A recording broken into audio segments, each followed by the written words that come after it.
Dan ada orang guyonan, kalau lupa barang sholatlah. Nanti begitu Allahu Akbar, yang lupa-lupa tadi sebelum sholat muncul semua. Itu pengalaman pribadi saya, tapi kelihatannya ada temannya di sini. Oh banyak, berarti kita sepaham. Nah ini yang membuat ayat ini sangat berat untuk kita pahami, menampar kita. Artinya orang yang tidak khusyuk sholatnya dianggap wailun, celaka. Na'udzubillahi min dzalik.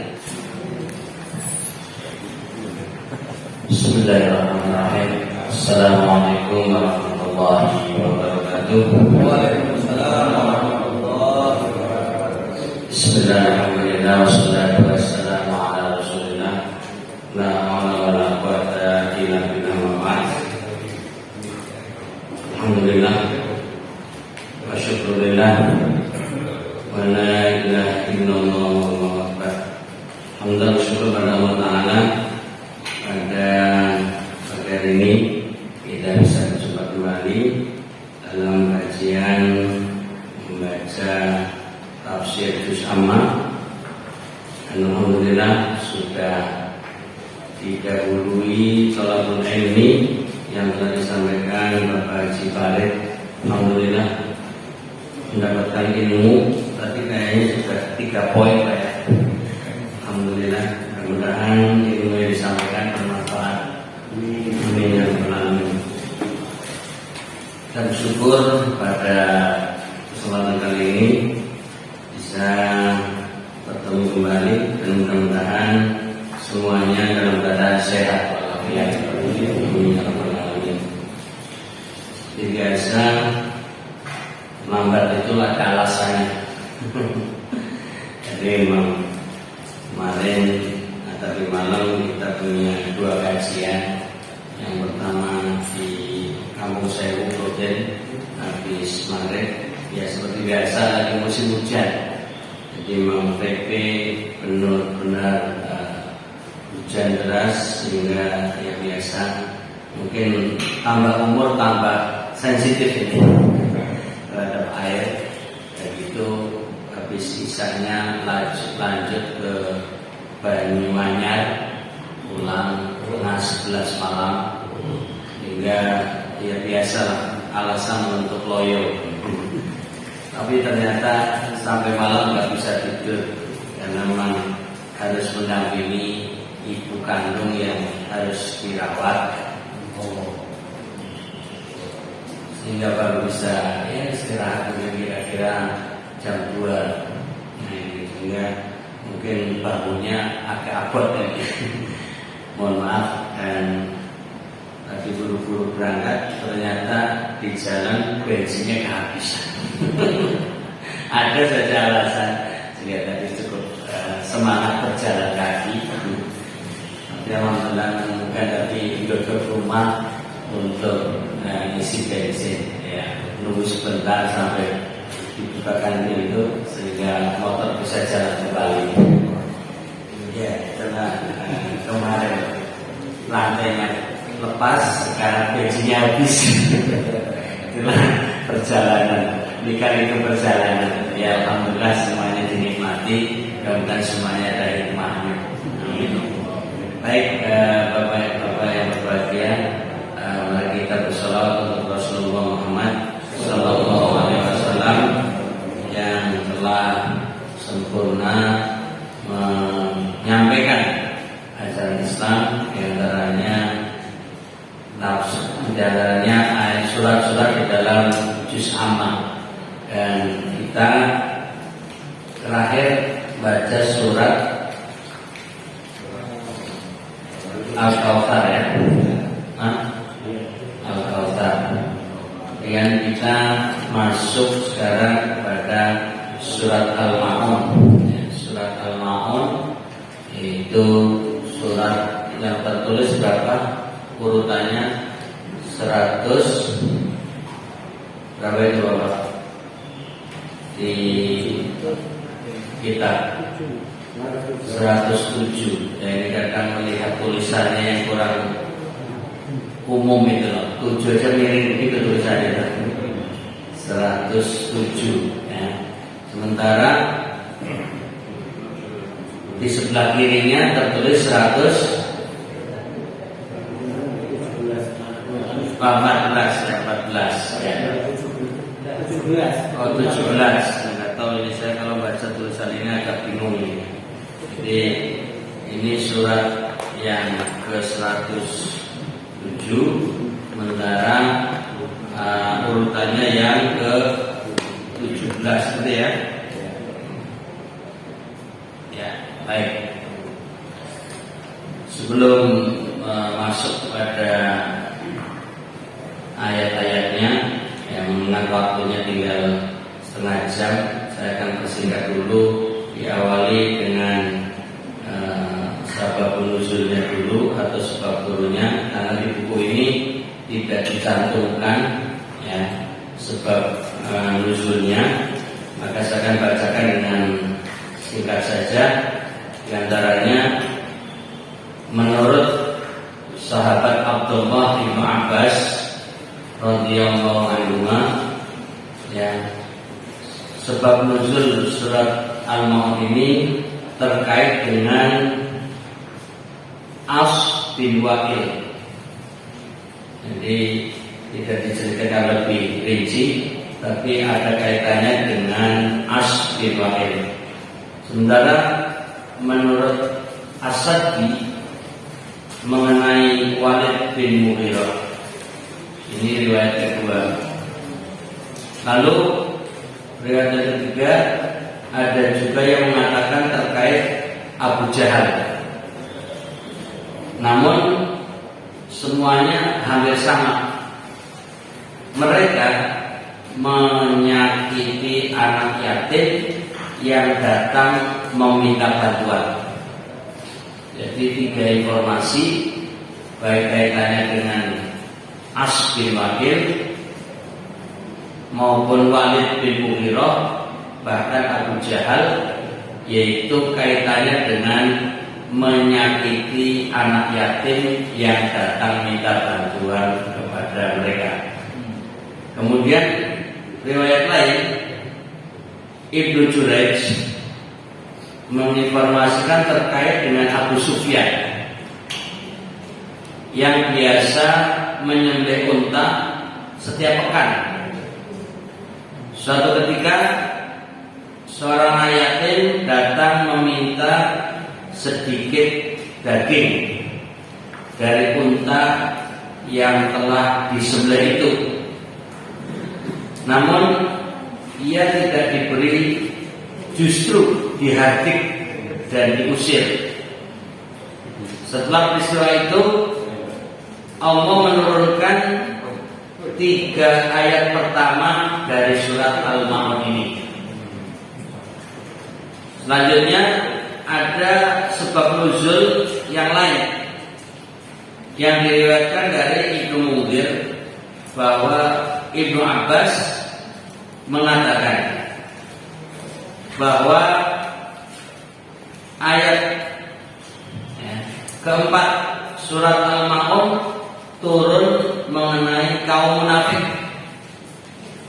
Mereka memamerkan sholat mereka, namun tidak sholat jika tidak ada yang melihat, serta tidak mau meminjamkan sesuatu kepada orang lain. Inilah sekilas info berkaitan dengan sababun nuzul, sebab turunnya surat Al-Maun. Ada beberapa informasi. Untuk itu, mari kita baca surat Al-Maun ini, yang nanti kita baca lebih ringkas lagi keterangannya atau berkaitan dengan penjelasan surat Al-Maun ini. Mari kita baca bersama-sama. A'udzu billahi minasy syaithanir rajim. A'udzu billahi minasy syaithanir rajim. Bismillahirrahmanirrahim. Bismillahirrahmanirrahim.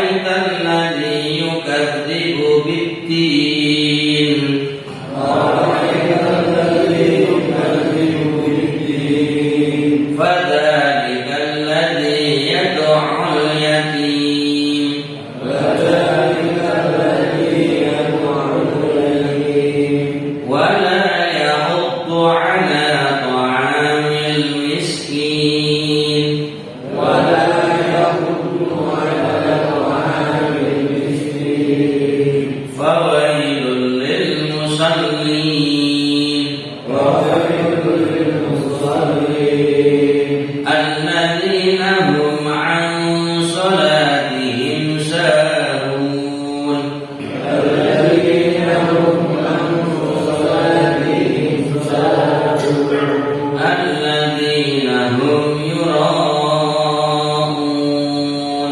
الذين هم يراءون ويمنعون الماعون ويمنعون الماعون. Saya baca terjemahannya. Bismillahirrahmanirrahim. Dengan nama Allah yang Maha Pemurah lagi Maha Penyayang. Ara'aital ladzi yukadzibu biddin. Tahukah kamu orang yang mendustakan agama? Fadzalika alladzi yad'u'al yatim. Itulah orang yang menghardik anak yatim. Wala yahuddu 'ala ta'amil miskin. Dan tidak menganjurkan memberi makan orang miskin. Fawailul lil musallin. Maka celakalah bagi orang-orang yang salat. Alladzina hum 'an salatihim sahun, yaitu orang-orang yang lalai dari salatnya. Alladzina hum yuraun, orang-orang yang berbuat riya. Wa yamna'unal ma'un, dan enggan menolong dengan barang berguna. Itulah 7 ayat dan terjemahannya dari surat Al-Ma'un. Mari kita simak halaman 40, syarah mufradat, penjelasan kosakata dari beberapa kata di dalam surat Al-Ma'un. Diawali dengan kata ara'aita. Sebenarnya a itu artinya apakah. Ra'aita engkau tahu, engkau melihat. Tapi kemudian diartikan tahukah kamu. Sedikit keluar jauh dari maknanya, bahwa kata ra'aita dari ra'ayar itu sebenarnya dengan mata melihat. Tapi dalam ayat ini lebih cenderung melihat dengan pikiran. Apakah engkau melihat? Tapi melihatnya dengan pikiran, sehingga apakah pendapatmu? Ya, apa yang engkau lihat dengan akal pikiranmu? Lalu disingkat tahukah kamu? Jadi ro'ayar. Kata ini juga seringkali untuk penafsiran, bahwa arti ru'yah melihat, ru'yatul hilal melihat bulan sabit. Ada yang memahami sumu li ru'yatihi, siaplah, puasalah dengan melihatnya, yaitu melihat hilal. Wa aftiru li ru'yatihi, dan berbukalah, yaitu masuk 1 Syawal setelah Ramadan siang sebulan dengan melihat hilal. Penafsiran makna yang hakiki, yang melihat langsung hilal dengan memahami ro'ayah, melihat dengan mata. Tapi penafsiran yang kedua, melihat tidak selamanya dengan mata, tapi melihat bisa dengan akal pikiran, yang itu menggunakan ilmu. Karenanya melihat hilal tidak selamanya harus datang ke sebuah tempat lalu melihat hilal itu sendiri, tapi bisa dengan hisab, dengan menghitung, dasarnya ilmu. Itu dalam menafsirkan arti ru'yah, melihat. Sebagaimana ayat ini kata ro'a ya ro'aita, engkau melihat tidak dengan mata, tapi melihatnya dengan pendapat, akal pikiran, dengan ilmu. Nah, ini untuk mengkaitkan kenapa ada penafsiran ru'yatul hilal, melihat hilal dengan ilmu. Karena ada ayat-ayat Al-Quran yang mengarah bahwa ro'ayaro terkadang artinya melihat bukan dengan mata langsung. Nah, ini untuk tambahan informasi. Mungkin bagi yang biasa mendengar kata sumu li ru'yatihi wa afdiru li ru'yatihi, berpuasalah dengan melihat hilal, melihatnya, dan berbukalah, yaitu masuk 1 Syawal hari raya, li ru'yatihi, dengan melihatnya, yaitu melihat hilal. Yang populer melihat langsung dengan mata tanpa alat atau melihat dengan alat teropong.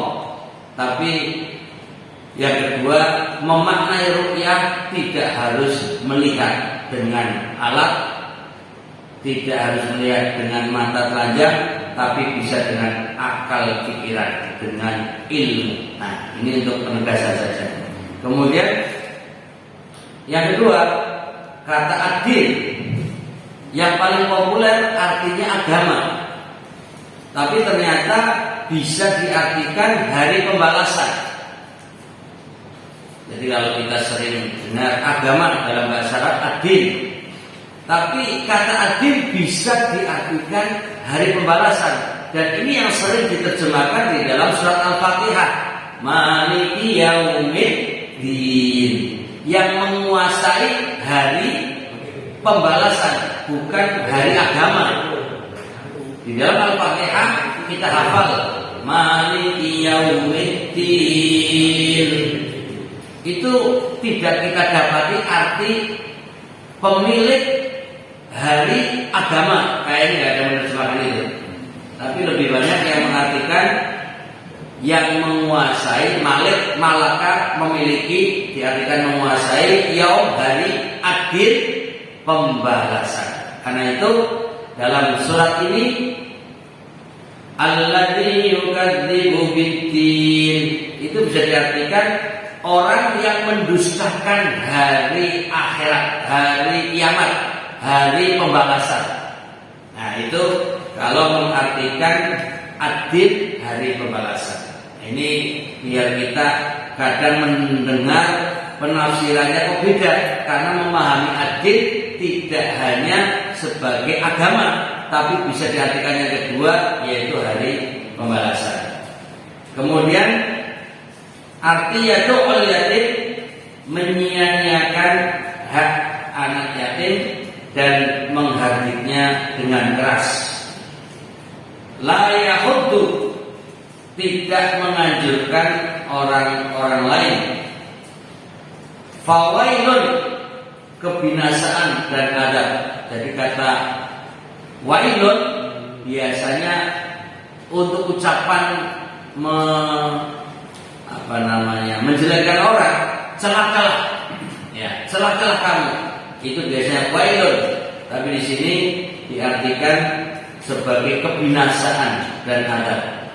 Kemudian sholatihim sahun, yakni mereka mengakhirkan sholat dari waktunya. Ini arti yang pertama.